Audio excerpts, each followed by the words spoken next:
Welcome to Science Radio, a space where we chat about culture, belief, wellness, and current events, all through the lens of faith. Well, welcome back to another episode of Science Radio. I'm your host, Jesse, and today I get to welcome back the weary traveler himself, the filmmaker, documentarian, film critic, Mr. Mark Hadley. Welcome back, Mark. Hey, Jesse, it's good to be here. Thanks for having me back on. You are a busy man. You've been having a massive year, so I'm really stoked that we get to sit down for another conversation in the midst of it all as we kind of wind down. I should have asked you before. Are you starting to wind down for the year, or is there still much to come? Let's see. I will be starting to wind down. I'm working on 2 different documentaries and a TV series at the moment, and I will probably be winding down in May. Okay, cool. So just in time for your Christmas break, you'll just slip it in there, right? Yeah. It's unconventional. Somewhere around the first school holidays, we'll be doing Christmas in the Hadley household. Oh goodness, this is the life of a filmmaker. I imagine this is sort of par for the course. It is. Well, it's funny the way it works because, as you know, I specialize in documentaries, and what normally happens is a documentary has a 2-year life cycle. So you will probably spend about 6 months in pre-production. You'll spend, 3 or 4 months in production, as in the shoot itself. And then you go into post-production, and post-production, which is the editing and all that sort of grading and those sort of things, can take as much as a year. Wow. So, people, you get together at one Christmas and people say, what are you working on? You tell them what you're working on. And then you get together at the next Christmas and they say, what are you working on? And it's exactly the same thing you were working on last Christmas. And they think, well, what have you been doing this whole time? Seriously. I know. What are you doing all this time? Get on with it. People stop asking me. It's just the same answer. That probably sounds like a nice thing for you, because it feels like repeating yourself over and over again must get tiring after a while. It is. We actually have because the process is wearing, it takes, such a long time to do a production. We actually have a saying in my industry: if you don't totally hate what you're working on by the end of it, you didn't really give enough. And so I feel like when I'm coming to the end of that 2-year cycle, I hope none of my clients are listening. But when you come to the end of that 2-year cycle, you're really ready for a new production. I bet. Something else would be great. Yeah. Oh, wow. That's, and yet in the midst of all of it, you still find some time to write. You still find time to do podcasting and all this other stuff. So I take my hat off to you, man. It's a heck of a job. Well, let's just say that if you took your hat off, we'd discover more hair than I've currently maintained because the anxiety gets to you. What can I say? Yeah, I bet it does. I bet it does. Well, look, as is sort of, in some ways, writing is, especially for a magazine or a publication process, is kind of like a shrunken down version of doing a documentary because, you wrote this article for us that we'll talk about in a minute several months ago, and we put it through our editorial process several months ago, and it's just now going to be in the hands of the people who are going to read it. Mm-hmm. So it's, I must admit, would have been, I want to say September, doing editing on an article about Christmas was a bit of a strange experience, but here we are. It's just around the corner. The year has just kind of slipped by, just like that. And we're talking about an article that you wrote for the December issue of the Science magazine. And I have to say, as somebody who appreciates a good title, and God said, "Let there be snow." It's a great title.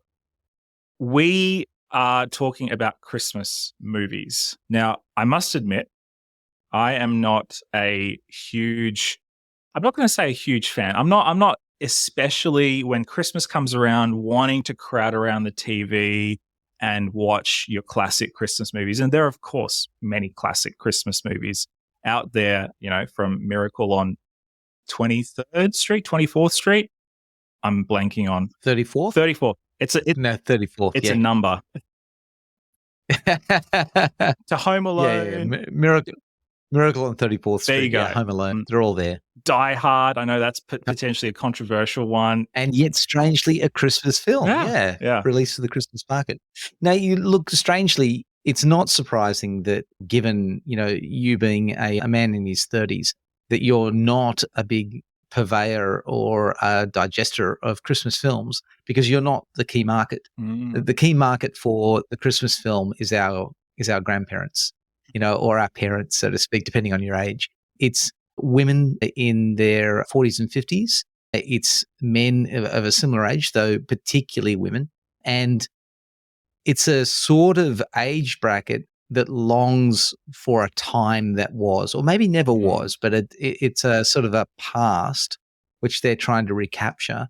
And Christmas movies just specialize in recapturing that sort of idyllic age when families came together, when big meals were eaten, when crises were solved, when presents were given, when enmity was put aside for the sake of this greater good, whatever you call that greater good. And, for previous generations, that greater good was specifically religious, though these days the greater good has probably been watered down a bit to peace or love or happiness, without actually working out where those things come from. It's like the key components are there, but they've kind of been painted over a little bit, and they've kind of been, sanded down to still kind of be the same, but a little bit different. Yeah, it's what you say. There is a palette to the Christmas film, and there are certain things that get painted onto it. To begin with, simplistically, Christmas films are red, green, and white. That you just notice if you look at their posters or you look at their color palettes, they suggest a Northern European, or North American Christmas. Red for Santa, green for the trees, white for the snow, and these elements are all there. We in Australia are going to be suffering 40 degrees plus, in this summer, and in that time, we will digest films which are 40 below, Fahrenheit, so, and we'll do that. Yeah, we'll do that without even blinking because that's what Christmas is. In fact, in the South, you'll find plenty of kids wishing for a white Christmas, which is something that they're just never going to experience in this side of the globe. So, yeah, there are expected things that go into a Christmas film that not just Santa or, elves, reindeer, and Christmas trees or presents even, but thematic things that go inside a Christmas film that make it what we would call a Christmas film, what we would instinctively recognize as a Christmas film. Well, let's talk about that. It's quite funny that we're talking about this right now because I went home last night and on the TV, not under my control, but there was a movie playing, a movie that I've never seen before. But it was the cookie cutter. There's a young guy who is part of a mega rich family. He goes home for Christmas, but he doesn't really appreciate what his family does. And there's a young woman who I'm trying to piece together the plot in my head. She's a baker or a cook or something, and there's this big dinner that she has to prepare for this mega wealthy family. And they can't really understand why, the matriarch of the family is so intent on bringing all these people together. And it's just a dinner. What's so important about it? And of course, over the course of the movie, they discover, family, love, togetherness, reaching out to their neighbor. And of course, they're not just a mega rich family. They're also extremely generous. And, they have a community center and they're really helping their community. And he doesn't even appreciate it. And over the course of the film, she's just like, man, you've got such a great family. You're so wealthy, but you're also just so generous. And, there's conflict and there's cookies and there's snow, of course. And ultimately, of course, he leaves his big city life and he comes back to the country town and happily ever after. It's like, of course, sometimes it's the man, sometimes it's I'd say it's mostly usually the woman who's like the city dweller, the high flying executive, the editor or whatever. And there's this conflict of values. There's these clashing of worlds that come together. So talk through some of these themes. There's a rule book. There's sort of like a structure that almost all of these movies follow, right?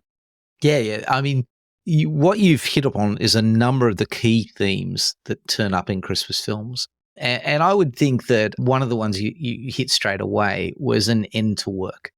There is, work has its boundaries, and they're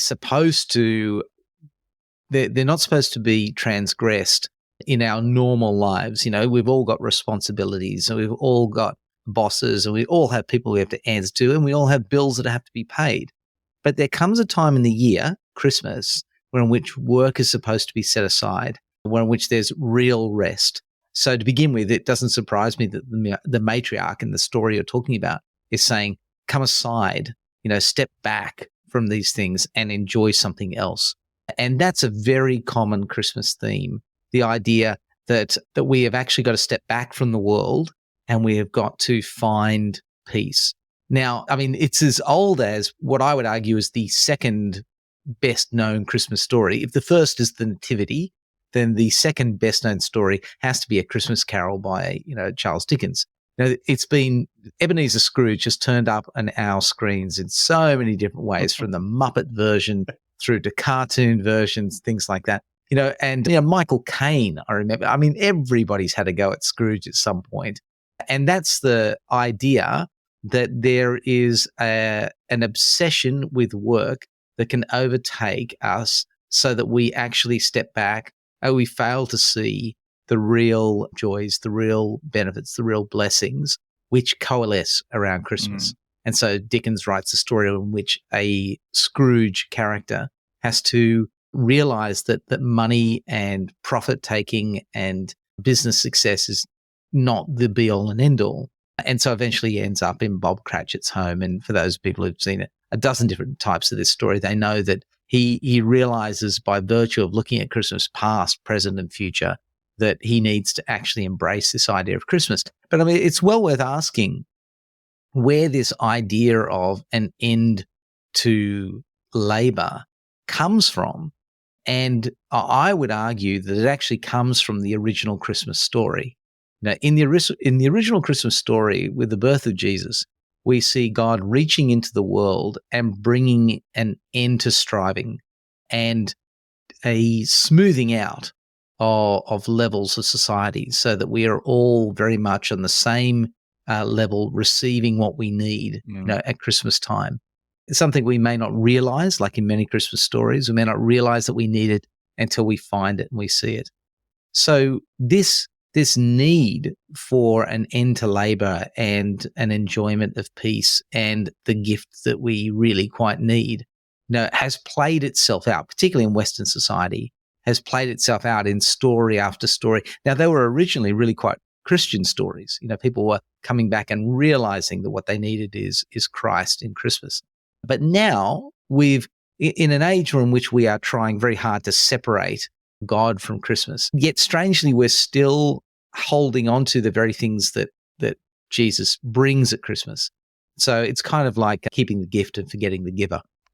So we have this sort of in our most modern Christmas films, which have nothing religious to say, are still reaching for what the original Christmas story was delivering. And I feel like that's why you can actually recognize some of these things, because these themes keep coming back. We know we need them, but at the same time, we don't want to acknowledge where they come from. Yeah. And there's that disconnect. It's like guys like Tim Keller and Mark Sayers talk about how, we want the kingdom, we don't want the king, sort of thing. Exactly. Yeah. Exactly. And in this case, we want the gift. We just don't want the giver. Yeah. We want what Christ brings, but we don't want Christ with it. And so Christmas is full of things like that. There are so many different themes that Christmas drives home, which are originally chased back to the Christmas story. I mean, take, for example, the family idea, like you mentioned in your particular Christmas film you walked in on. And nice dodging. I'm sure you turned that on and watched it yourself. But no. I wouldn't dare. I wouldn't. Oh, never. Well, I mean, think about the family bonds. The idea that people come together and find their place in a family that might not otherwise be able to be joined together, but can be joined together at Christmas. Yeah. That might be separated by various and many pressures, yet somehow Christmas creates a family of all people. And that family doesn't necessarily confine itself to just the flesh and blood members of the family, but the young woman you're talking about, who's the cook, somehow gets included in that family as well. And in other stories, you find the gardener is included, and the fellow workmates are included, and somehow Christmas makes a family that we wouldn't otherwise have. Yeah. And that is well and truly a Christian theme, that somehow Christ comes and creates God's family, there's the Father, and by faith in Jesus, everyone joins this family. And that's what the good news is at Christmas. That's what the angels are singing about, that God's favor finally rests on men and women. And so, there's just one theme, that whole very popular theme of family. And you can go through, you can list them, the idea of gifts, find their value. Now, the original Christmas story is the original gift story, but the gift that you really need gets picked up again and again in Christmas stories. There's the one thing, you could probably imagine a dozen different Christmas films, and they'd all say the same thing about this gift, that this gift is going to be whatever it is in the plot line, it's going to be what's truly needed at that time. It's what the child is really wishing for. It's what the family really needs. It is this gift that is going to come home. And yet that itself finds its basis in the original Christmas story, the gift that humanity really needs, the Christ child who deals with the sin of the world. This is so the Christmas story, the original Christmas story, is not just another one of those tacky saccharine stories to be digested at Christmas time. It's actually the prototype. It's actually the story from which all of our Christmas stories flow out from. And whereas now we just include it slotted along with a bunch of other stories that get told, but in the scheme of things, it really is the blueprint, from which other stories take their joy, from which we feel joy from. Yeah, it's a very strange thing to think about, that there's a blueprint for a story that just keeps getting played out hundreds, thousands, tens of thousands of times in these types of films, certainly, but also in other kinds of films, in books, in other kinds of storytelling, and they all have their basis on this one set of key events or themes, or a combination of however you would conceive of that. And many of them obviously get away from that original idea, the original, I guess, the end point of the story, you would say, of, what do we do when we're confronted with the Christ child? How do we respond to him? And, that's part of what happens with the shepherds and the magi and all that sort of thing.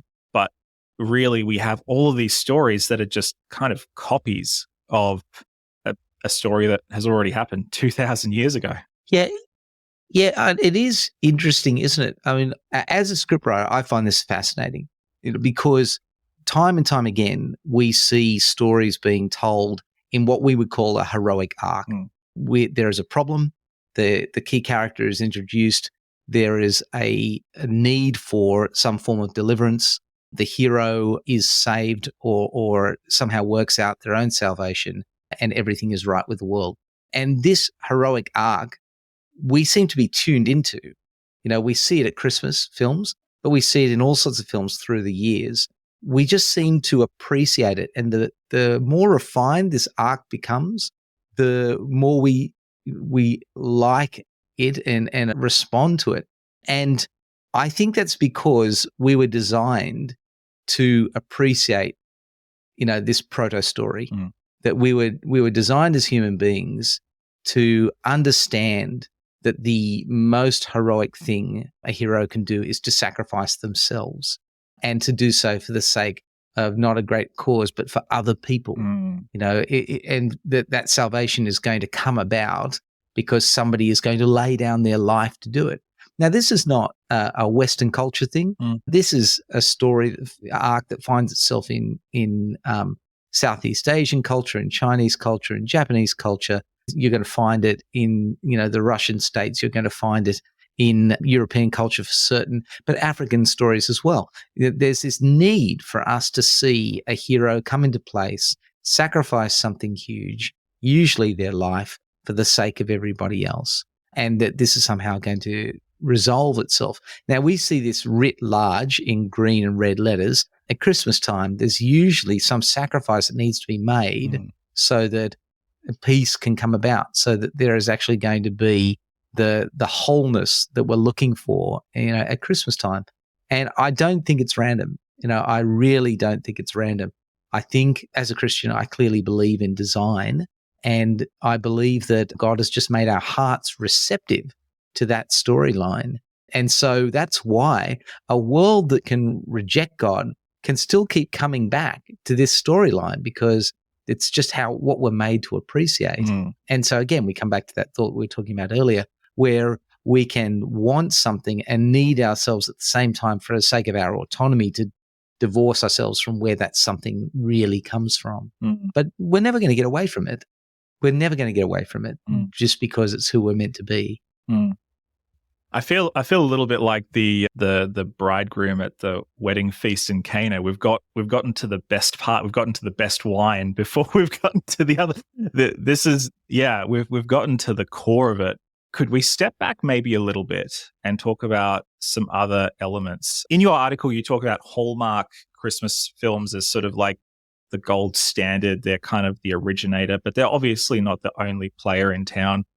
Everybody copies Hallmark and sort of the quote unquote formula, whether it's in, Fiji or whether it's in North America. I've seen a lot of them over the years. One of the things that I wanted to touch on was, we talking about a story in the original Christmas story of conflict. We're talking about a story that requires a sacrifice. But one thing I have noticed is that though there is always a heroic inflection point in each of these movies in order to resolve whatever's going on, there's a level of conflict that can never quite get to the, I guess, extreme level that, you might expect from a superhero film or a thriller or something that's a little bit more mature or serious. There's a line that they seem to skate. Could we talk a bit about that a little bit? Yeah. Like your Christmas film, and of which you're right, the Hallmark films are probably, the greatest example of this. They've honed their art and turned it into, quite a precise science, the Hallmark Channel. But you'll find the reflections of that art in all sorts of Christmas films. And generally speaking, they are going to confine things so that they don't get too explosive, okay? Because their overarching purpose is to show peace and reconciliation at Christmas. And so if it can't be solved, it's not the sort of thing that they're going to make a Christmas film about. Okay, so for example, they're not going to make this Christmas a film about the Middle East crisis, because it can't be resolved, as a Christmas film. Yeah. You're not going to see it come together neatly and tied up in a bow. But at some point, these Christmas films believe that the smallest scale issue can be solved. So you can solve a family crisis. You can solve an emotional sense of loneliness between, someone who just finds themselves isolated at Christmas. And weirdly, these are actually very big and powerful things because they're our most felt need. They're our very common experience. Not many of us are traveling to the Middle East. Not many of us are peace negotiators between countries or things like that. These big, almost insolvable things. Yet strangely, all of us know what loneliness is. Yeah. All of us know what family conflict is. And so even though Hallmark films and Christmas films don't seem to let it get too far out of control, the truth is they're dealing with things that are very, very real, for us. Not being able to be at home for Christmas, not being able to be around those that we love, feeling impoverished or dissatisfied in some way, even if it's not financially, just feeling the loss of things at Christmas. These somehow can be united. And I think that's because what we ultimately, I mean, it's saccharine-sweet, but what we ultimately long for at Christmas is love. We want a resolution of conflict so that we can be in relationship and loving towards those who are around us. And that's wish fulfillment. That's what these Christmas films do. They basically fulfill that wish for us and show us on the screen what we might actually struggle to find in our real lives. And so for a little while there, we get to, feel that glow. It's the 20th anniversary. I'm pretty certain it's the 20th anniversary this year of Love, actually. Oh, wow. Which is, yeah, I know. And it's become a staple Christmas film about how love works itself out in a range of different Christmas environments. And yet that's really what Christmas is about. It's trying to find access, love for all of us, which I might kick us back to our earlier point and say, that's the interesting thing. Again, where are we going to find in a Christmas story love that is sufficient for all of our needs and for all of us? Well, that's the original Christmas story. But here it is, writ large again in the 21st century. You can't have a Christmas film without the need for someone to feel reconciled and in love with, other people. And it might be as simple as one curmudgeon, getting into a better relationship with the Scrooge next door, or the two least likely people in a firm ever to have, a stable relationship finding each other, or a person who loves cats, getting together with a person who loves dogs. Right. These Christmas stories have all these sorts of different themes, but really at the center of them is reconciliation and love. Okay, so what about this other trope that we see very often? And I have a feeling we're going to verge back into the rest sort of theme here. But the one that I see a lot is busy, high-flying executive woman, let's say, has a very demanding job. Perhaps she's got a fiance, they have a lifestyle. It's very, we're aspirational. We're moving fast. We're making lots of money, but there's lots of demands and it's all overwhelming. And so she somewhat reluctantly, let's say, goes home for Christmas and there's a small country town and she meets a lumberjack or a orchard owner or a baker. Maybe he makes croissant or something stereotypically very traditional, very laid back, very relaxed. And he shows her a whole new lens of life. And it's not even just that they get together at the end of the movie. She makes often like a permanent decision to leave the old life behind and to find a new life in this town, which she's been searching for meaning perhaps this entire time. And she realizes, oh, well, I'm going to find the life that I've always dreamed of in this town, in this place, in this setting with this man, let's say. What is that what is that about? Because that doesn't seem like real life most of the time. No, it doesn't. Most of us are not sort of giving up everything to somehow start a relationship over the other side of the planet or the other side of the city for that matter at Christmas time. No, but what it is a sense of, it's fulfilling a sense of absence. We actually feel a sense of longing inside of us for something that, and in the sort of stories that you're telling, they're most often pictured as a missing person. That what I actually need is this other person who's going to make me complete. And so it's as you say, it's the high flying, driven, executive female who finds herself in a situation where, the male of her dreams happens to be the guy who's come to fix the water pipes or something like that. And that's deliberate. Like they're across worlds.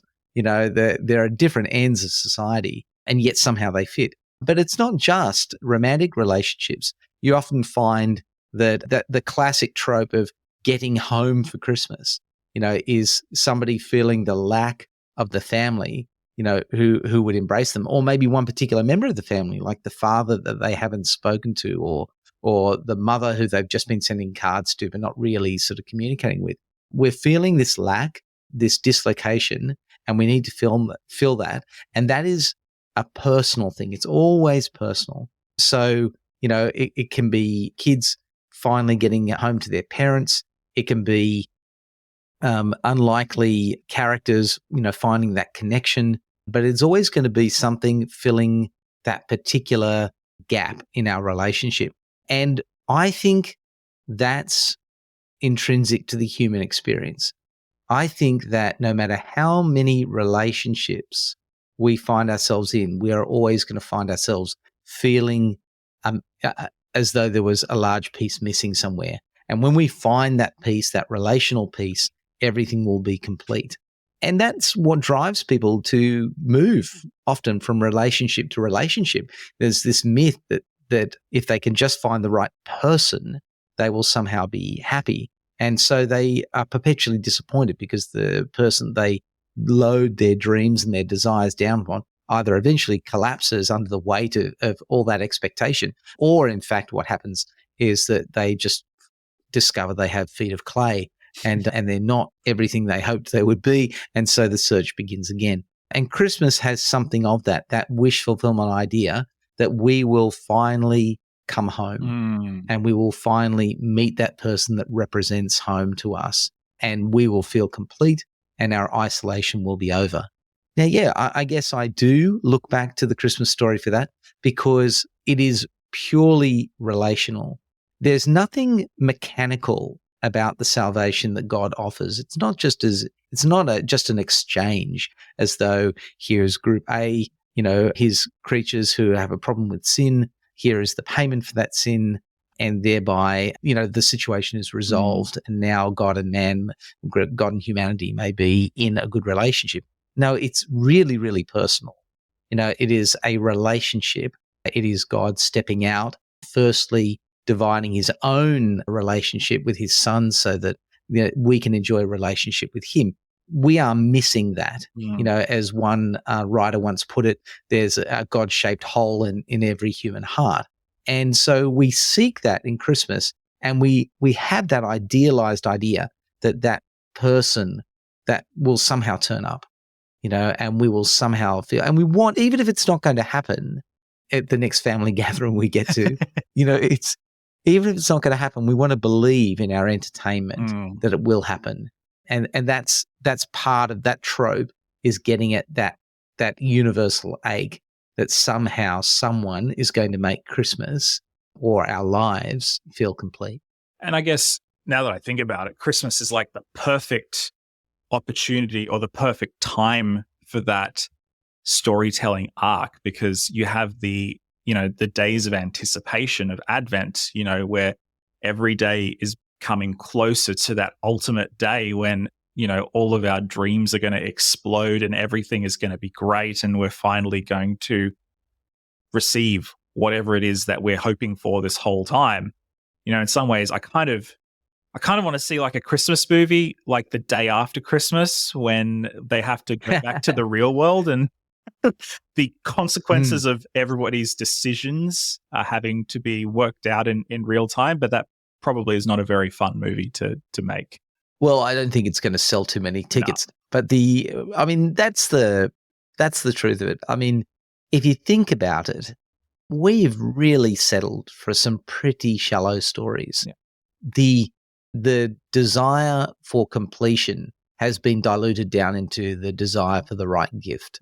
The desire for real, understood, embracing fellowship has been diluted down to the family dinner.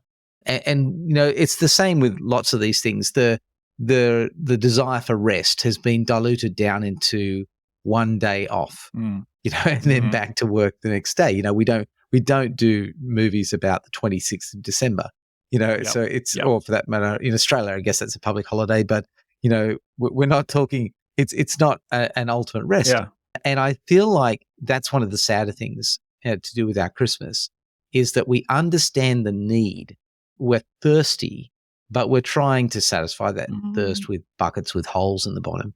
It's just what we're using is not, it tells us that it will satisfy us, but it's not actually going to do it. So like you look at a Christmas film, and the minute you wake up and start thinking about real, reality and how it might match our real lives, that it's only as thin as the paper that wraps the presents that, we're tearing apart. And it will not last the Yeah. Christmas season. We'll all hit January or February, more likely February, where we'll go back to our jobs and we'll go back to our studies and we'll go back to just even our retiring lives, won't be ones that will actually measure up, to Christmas. It's thin on the ground, I think, this particular snow. And I'd hope for something a little more resilient. And maybe I might just say for a moment that really the films that seem to last, that come closest to becoming classics, are those that actually go deeper. So you think about things, you mentioned a little earlier in the interview, The Miracle on 34th Street, and that's basically about a little girl who learns to believe that there's still hope, for Santa in this world, that there's still room. And what that is not just, oh, good, there's somebody who's living at the North Pole who's going to bring presents, but rather there's a great desire there for a joy and a hope that survives our real world, And so in that particular film, if anybody knows it, they'll remember that, the entire US government is in some respects aligned to prove that there is no Santa. Yeah. And yet somehow, the legal system has to step back and say, yes, actually, there's room for hope here. And I feel like our most classic films suggest that there is something more than just Christmas fun. I mean, actually, we were talking a little bit earlier before we got chatting on the show about things that are coming out this Christmas, and they are inane. Yep. Like one of the big films that'll be released this year is Eddie Murphy in Candy Cane Lane. Right. And that's basically about a man who makes a pact with an elf to help him win a neighborhood Christmas decorating contest. Now, you just cannot get any more inane than something like that. So bland. It's just, I know, unless, of course, it's Genie, which comes out this Christmas, which seems to be this really weird mixture of various sort of mythical traditions. It's about a workaholic whose life is unraveling at Christmas, and a genie comes along to win his family back. I don't know which. It's just, I don't know what's going. But we've settled for the inane. Yes. We're really going for the tinsel. Yeah. And we're missing the real gift. And that's a pity. But every now and again, something comes along, like we were talking about Love Actually. Every now and again, a film comes along and touches a nerve. And we go, what we really want at Christmas is some form of resolving, loving relationship. And that will make it worthwhile. Yeah. And yet, most of us will be satisfied with an Xbox. So what can you do? It'll satisfy the need for about 5 minutes. And that's what most of us, I think, are probably looking for at this point. Oh, Mark, I really want to go down a rabbit hole. I'm questioning whether it's a good idea, but okay, we'll see. We'll try and keep it brief. So sure. I'm sorry. Just go with me on this one. You've reminded me, particularly, mentioning Miracle on 34th Street. Perhaps this is a feature of the post-Marvel world that we live in, where every movie seems to feel the need to be self-referential, to be sarcastic, and to be, in many ways, insincere.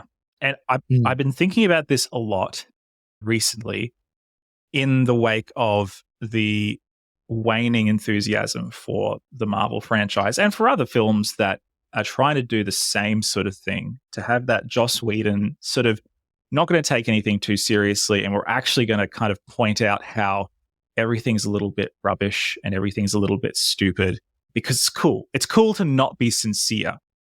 I recently watched a TV series called The Bear. I'm not sure if you've seen or if you're familiar with. No, I do know. I know the cooking show. The cooking show, yeah. Yeah, about this particular restaurant that the brother is trying to take over and bring back after his own brother passed away. Exactly. Not a Christmas themed show. It's not about Christmas in any way, shape or form. There is an episode that is like Christmas from hell, almost literally. Like everything goes wrong. Family violence, mental illness, literal violence. It's insane. And the best way that I would ever describe this show is if you enjoy having anxiety constantly, then you'll love the show. Yeah, actually, No, look, that particular show, The Bear, which I believe is in its second season starting Yes, now. yeah. Yeah. I was an early adopter and an early person to jump ship to because, I find it very, very hard to relax with an anxiety attack. Yeah. So I find that, as you go through it is, if you love that sort of sitting on the edge of a car crash and watching the vehicles slowly come together, then yeah, you'll love The Bear. But I think one of the reasons why we are excited by these gritty, real views of life why is because we're trying to get rid of sentimentality. Yeah. Now, that makes sense. Yeah. To some degree, we've pushed the pendulum too far the other way, and everybody is as heroic as Captain America, and everybody makes a speech, and everybody dies on a battlefield and saves the world, like Iron Man. Sorry if I've just spoiled a plot line for somebody, but the pendulum has swung about as far towards the sentimental as it possibly can. And now it's coming back the other way. And we're saying, well, reality is actually really, really grim. In fact, it's far grimmer than anyone would be happy to acknowledge. And people who really know what's going on, they're the people who realize that, we're all in a pickle and everything is just dark. And so, yeah, you actually see the DC universe is actually making a play for heroic films where half your characters are, painted in shades of black. It's quite an attempt to try and touch base, with this pessimistic view of the world. But it's a similar mistake, just the opposite mistake. Sentimentality suggested that everything could be meaningful and everything could be heroic and everything would resolve well and tied up neatly in a bow. And then the opposite pendulum swing, which we're involved in now, is to go all the other way and say nothing has meaning and nothing can be resolved and there will never be any peace. And the best you can hope for is just a quick gulp of air or a beer between crises.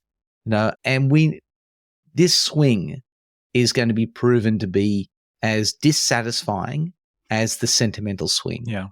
Ultimately, we're not going to be satisfied by this either, because deep down in the human heart, not only do we realize that not everything is perfect and can be resolved neatly, but we also realize that there is something out there. Like the very drive for a Christmas film is the innate knowledge that there will be hope to be found somewhere. And the human heart won't let go of that.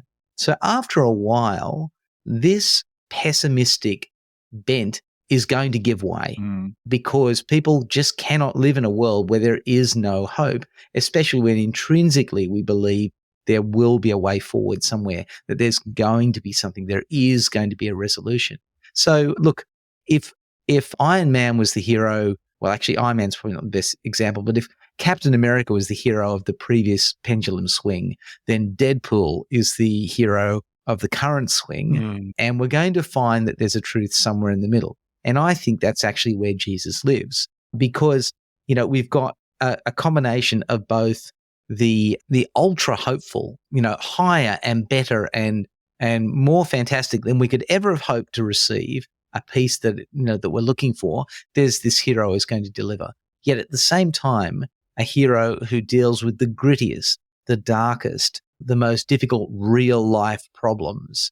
And so this is where Jesus sits, right in the center of these pendulum swings, which gives me hope, actually, that somewhere along the way, we are going to realize we're going to have some form of renewal. Some people might call it a revival, that there's going to be an appreciation of what Jesus actually offers. But, these things don't last. So who knows? Yeah, I love what a lot of the civil rights campaigners used to preach and talk about in the 60s, that the arc of the universe is toward justice, that no matter how dark things get, no matter how many injustices we face, that eventually the arc of the universe is moving toward a place of justice. And I think that points toward a destination that is hopeful, where we can finally see the resolution of not just our own, not insignificant, but our own personal issues, but also some of the larger issues, like the ones that we've already, we've mentioned in this episode, like the massive geopolitical issues that we're seeing right now in the Middle East, that one day both we and the world will be redeemed and restored. And I love that, we can point to the story of Christmas, even though it's been fabricated and replicated so many times in so many inane ways, and say, you know what, it all started there. And, God is still working out the story even as we speak. One final question, perhaps the most important question of all, Mark, in and around the Christmas period, what movie, perhaps, or TV show do you want to see on your TV screen this holiday season? What do I want to see? Look, that's a really good question. If you're asking me what is being released that I want to see, then you'll probably find me looking forward to something historical. Okay. And I know this sounds weird, but like Napoleon's coming up, for example, and I'm interested in seeing that. And one of the reasons I'm interested in seeing that is because historically speaking, it is hard to get away from real truths. We often, firstly, I find them to be palatable because, there's so much of the way of language that you don't have to worry about, a historical film, things like that. But also you're going to get big sweeps in history with big points to be made. And I find that to be, fertile ground for real meaning and real life lessons. There's a type of plot. I mean, if people don't mind me rambling on just for a second, there are three basic types of plot that we deal with when we write scripts. And the first one is the chess game. And everybody's familiar with the chess game. It's basically man versus man, or woman versus woman, or teacher versus student. Or sometimes it's even as obscure as fisherman versus storm. But there's a move and a counter move. And someone comes up with the next play, but they're frustrated by the next step. There's the chess game. Then right up there with the chess game is the quest. And often many Christmas films are the quest. Somebody has got to get home for Christmas. Someone has got to get the present for the kids. Somebody has got to win the heart of someone. Someone has got to get the job which will allow them to have the Christmas bonus, to put the pool in. Yes, I'm talking about National Lampoon's Vacation. So, a holiday vacation. Yeah. So you've got these quest films now, which are really quite normal. But the film I am looking forward to seeing this Christmas is called the Life Lesson film. Okay. And that is the film where at the end of it, we have realized something which everybody can nod to and say, that is true. Okay. It's not saccharine-sweet. It's not doubtful. It's not pessimistic. It's actually something we can all say that is true. It's the life lesson plot. And if I'm looking forward to a film this Christmas, I'm looking forward to a film that will actually touch on something that is true, something that is timeless. And, for me, it will be something that says we have a need, and that need needs to be fulfilled by someone other than ourselves. Or it'll be something that says, peace is there and we know our need for it, but we need help to get there. We can't quite reach it ourselves. These life lessons are valuable things, and stories and films do a wonderful job of affirming to them. So this Christmas, I want to be affirmed. I want to actually remember, even from a non-Christian point of view, I want to be reminded that there are truths out there. We don't live in a universe where, everything truthful is up for negotiation, your truth and my truth, but rather that there are fundamentals.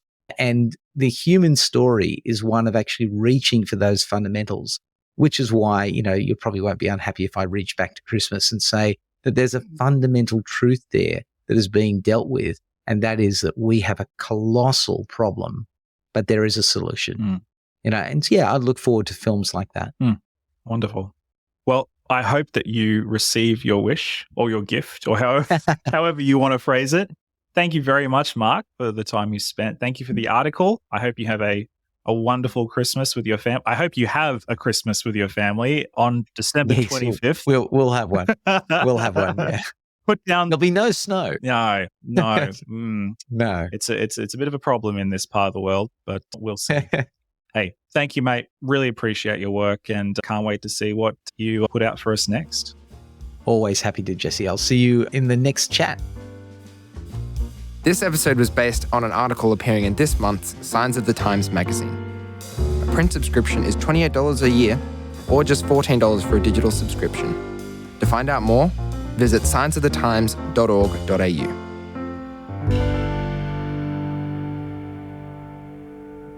This is an Adventist Media podcast.